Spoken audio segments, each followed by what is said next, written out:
अस्सलाम वालेकुम students, welcome to CBEL concept based education learning YouTube channel. मैं हमाद अहमद, आपका ट्यूटर। आज के इस लेक्चर में हम बात करेंगे FSC पार्ट 1, जिसे इंटरमीडिएट पार्ट 1 भी कहते हैं, और उसका सब्जेक्ट है केमिस्ट्री।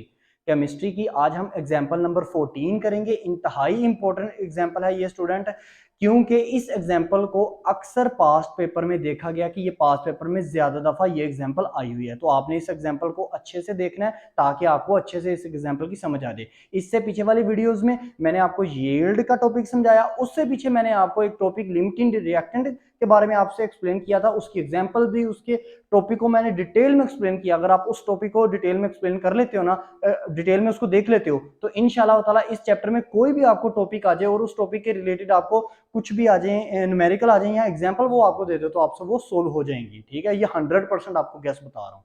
सो स्टूडेंट्स, वीडियो को शुरू करने से पहले आप स्टूडेंट्स से रिक्वेस्ट है, चैनल को सब्सक्राइब करें, वीडियोस को लाइक करें और इन वीडियोस को ज्यादा से ज्यादा अपने फ्रेंड्स में शेयर करें ताकि आपके साथ साथ उनका भी बेनिफिट हो, वो भी अच्छे से अच्छे मार्क्स गेन कर पाए। सो स्टूडेंट्स, ये हमारा टॉपिक क्या था? टॉपिक एक्चुअल में हमारा यील्ड था। इसके टॉपिक की एग्जांपल नंबर 14 है। ये एग्जांपल में कहता है कि एक आपके पास ना चूने का पत्थर है, लाइमस्टोन है। तो जब लाइमस्टोन को हीट दिया ना, तो हीट बहुत ज्यादा उसको हीट दी है, तो वो क्या हुआ, वो एक तो आपका CaO उसमें चेंज हुआ और उसके बाद आपको कार्बन डाइऑक्साइड CO2 में तब्दील हुआ। आपको बैलेंस केमिकल इक्वेशन फार्मूले क्वेश्चन के ऊपर, एग्जांपल के ऊपर दी हुई है। बैलेंस केमिकल इक्वेशन है क्योंकि ये बैलेंस है। इसकी वजह क्या है? मैंने इसकी वजह आपको स्टाइशियोमेट्री का जब आपको जो टॉपिक एक्सप्लेन किया था, तो उसमें मैंने आपको बताया था कि बैलेंस केमिकल इक्वेशन को देखना हो, आपको ना पता चले ये बैलेंस है कि अनबैलेंस है, तो उसको देखने का वो तरीका है, क्योंकि लेफ्ट एंड राइट साइड पे नंबर ऑफ एटम्स देख लेते हैं ईच एलिमेंट्स के। तो वो उस वीडियो को भी देखिएगा। आपका बैलेंस केमिकल इक्वेशन का, जिन स्टूडेंट को ये टेंशन है कि उनको बैलेंस केमिकल इक्वेशन सोल्व नहीं करनी आती, वो उनका कंसेप्ट वहां से क्लियर हो जाएगा। तो so students, balance chemical equation हमें दी हुई है। हमें वो डाटे में क्या प्रोवाइड कर रहा है? डाटे में हमें प्रोवाइड वो कर रहा है, कह रहा है एक्चुअल एक्चुअल जो यील्ड है ना, एक्चुअल जो यील्ड है किसकी? CaO की। एक्चुअल जो यील्ड है, यानी कि असल में जो CaO प्रोड्यूस हुआ है ना, कैल्शियम ऑक्साइड जो प्रोड्यूस हुआ है, वो हुआ 2.5 kg। आप स्टूडेंट्स को भी ये पता होना चाहिए कि हमने जब भी न्यूमेरिकल किया ना, हमने हमेशा ग्राम में चीज लाई है, ना कि किलोग्राम में। तो किलोग्राम में, ग्राम में लेके आना है, तो आप क्या करो, 2.5 को मल्टीप्लाई बाय 1000 करो, 2500 आ जाएगा। तो 2500 लिखा। फिर हमारे पास दिया हुआ है मैस ऑफ CaCO3, तो वो आपके पास कितना है? 4.5 kg। ये भी kg में है। इसको भी ग्राम में कन्वर्ट करो, तो 1000 से मल्टीप्लाई करो, तो आपके पास आ जाएगा 4500। आपने फाइंड क्या करना है? फाइंड आपने करना है परसेंटेज यील्ड। परसेंटेज यील्ड आपने फाइंड आउट करनी है। अब सुन देखो, मैंने आपको जब भी न्यूमेरिकल करवाया, एग्जाम्पल करवाई, आपसे ये चीज डिस्कस किया कि जब भी आपको ना पेपर में एग्जाम्पल दे देना चैप्टर नंबर 1 से या न्यूमेरिकल दे दे, तो आपने पहला काम ये देना है, ये देखना है कि जो भी डाटे में आपको जिस भी चीज का, जिस भी सब्सटेंस का आपको मैस दिया हुआ है ना, उसके मोल फाइंड आउट करो। मैस दिया हुआ है तो मोल फाइंड आउट करो। तो मैस यहाँ पे किसका दिया हुआ है? अक्सर स्टूडेंट समझ जाते हैं ये एक्चुअल यील्ड हमारे पास मैस है। नहीं, एक्चुअल यील्ड हमारे पास मैस नहीं है।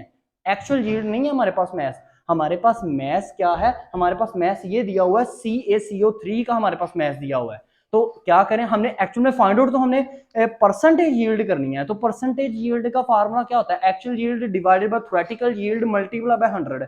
एक्चुअल यील्ड क्या होती है कि जब हम ना लेबोरेटरी वगैरह में जाते हैं, जाके अपने जितने भी रिएक्टेंट्स होते हैं उनके ऊपर काम करते हैं, काम करने के बाद देखते हैं कि हमारे इतनी चीज प्रोड्यूस हो गई है। ठीक है, वो हमारी एक्चुअल चीज कहलाती है कि भाई जो टारगेट था हमने वो अचीव इतना किया है। सही है। तो जो हम बैलेंस केमिकल, यानी कि हमने पीछे जितने भी हमने न्यूमेरिकल किए ना बैलेंस केमिकल इक्वेशन को अज्यूम करके, मिसाल के तौर पर हमने किया कार्बन प्लस ऑक्सीजन में कार्बन डाइऑक्साइड, तो इसके रिलेटेड हमने जितने भी एग्जाम्पल किए हैं, कार्बन अगर 12 ग्राम है, ऑक्सीजन अगर 32 ग्राम है, तो हमने कार्बन डाइऑक्साइड 44 ग्राम लेके आना है। तो वो हमने थ्योरेटिकली सारा काम किया है। मैंने आपको यील्ड के टॉपिक में भी बताया, जब हम बैलेंस केमिकल इक्वेशन से कोई भी क्वेश्चन सोल्व करते हैं ना, कोई भी क्वेश्चन में रिएक्टेंट से प्रोडक्ट बनाते हैं, तो वो हम थ्योरेटिकल काम करते हैं। तो इसका मतलब ये है, इस क्वेश्चन में हमें परसेंटेज यील्ड मालूम करनी है। परसेंटेज यील्ड का फार्मूला होता है actual yield divided by theoretical yield multiply by 100। तो इसका मतलब है एक्चुअल यील्ड हमें दी हुई है 2500 ग्राम, जो हमने ग्राम में कन्वर्ट कर ली है। ठीक है, लेकिन हमारे पास थ्योरेटिकल यील्ड नहीं है। थ्योरेटिकल यील्ड का मतलब ये है कि हमें CaO जो जिसका हमें एक्चुअल यील्ड दी हुई है, उसका हमने इस क्वेश्चन को ना, जैसे हम पीछे क्वेश्चन सोल्व करते थे ना, हमने थ्योरेटिकली इसका पहले मैथ्स लेके आना है। ठीक है स्टूडेंट, मोल से मैस आएगा तो सबसे पहले इसके मोल निकालेंगे। अगर आपको कुछ नहीं स्टूडेंट पता चल रहा ना पेपर में, आप हमेशा जो भी मैस आपको गिवन है ना उसके मोल निकालो। जो भी चीज के आपको मैस गिवन है उसके मोल निकालो। तो mole of CaCO3 is equal to आपके पास क्या है, mass of CaCO3 divided by molar mass. Mass of CaCO3 कितना दिया हुआ है 4500। ठीक है स्टूडेंट, 4500 डिवाइडेड बाय 100 मतलब मोलर मैस 100 आया। 100 से डिवाइड किया तो 45 मोल आपके आए किसके, CaCO3 के 45 मोल बन गए।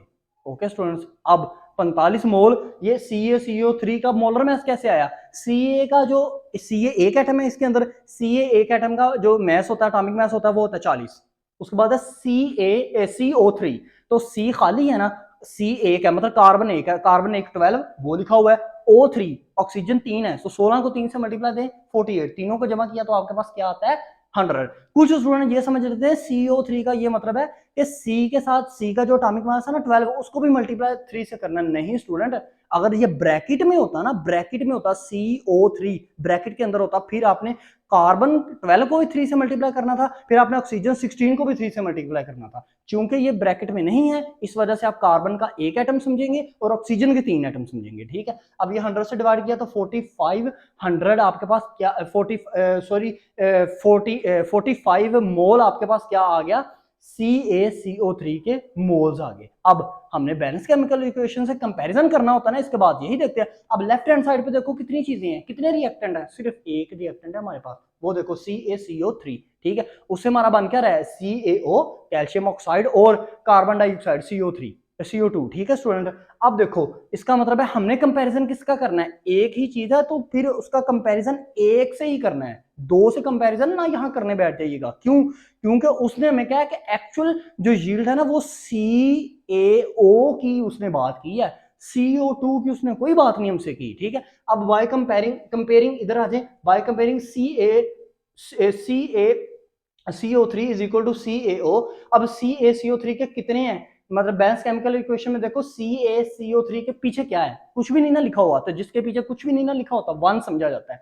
1 इज इक्वल टू CaO, इसके पीछे क्या है 2 तो नहीं लिखा, नहीं कुछ भी नहीं लिखा तो 1 समझाया जाएगा, 1 इज इक्वल टू 1। अब हमने CaCO3 को एक्चुअल में मोल कितने हैं 45, तो हमने यहाँ पे 45 लेके आना है, तो मल्टीप्लाई दोनों तरफ करो, मल्टीप्लाई 1 मल्टीप्लाई 45 मल्टीप्लाई 1 फिर 1 मल्टीप्लाई 45। इसका मतलब है जो मोल ऑफ CaO आएंगे वो आएंगे 45 मोल। ठीक है, अब एक्चुअल में ये मोल ऑफ CaCO3 है। अब मोल से मैस निकालना होता है ना, मैस से ही हम देखेंगे हमारा थ्योरेटिकल यील्ड कितनी आती है। अब mass of CaO is equal to क्या, mole multiply by molar mass. अब तो ये फार्मूला आपको डेफिनेटली आ गया होगा। ठीक है, मोलर मैस पहले इसका मोल देखो कितना है 45 मल्टीप्लाई बाय मोलर मैस है 56। ये 56 कैसे आ गया, CaO है, Ca कितना होता है 40 एटॉमिक मास, O का होता है O1 है, ऑक्सीजन 16, 40 और 16 56। अब ये आपको मल्टीप्लाई करेंगे तो आपके पास आएगा 2520 आपके पास आएगा ग्राम्स में। अब एक्चुअल में यही ग्राम्स में हमारे पास एक्चुअल यील्ड ग्राम्स में हमारे पास कितनी है 2500। अब ये हमारे पास ग्राम में CaO आ गया, अब ये हमारे पास थ्योरेटिकल यील्ड बन गई। याद रखिएगा मैं बार बार एक चीज कह रहा हूं, जब भी हम न्यूमेरिकल करते हैं ना, न्यूमेरिकल में जो बैलेंस केमिकल इक्वेशन से मोल से मैस निकालते हैं ना किसी भी सब्सटेंस का, वो हमारा थ्योरेटिकल यील्ड निकलती है। उसके नतीजे में जो हमारी उस प्रोडक्ट का मोल निकलता है और उस प्रोडक्ट के जो मैस निकलता है ना वो हमारा थ्योरेटिकल यील्ड कहलाता है। बात को अंडरस्टैंड कर रहे हैं ना।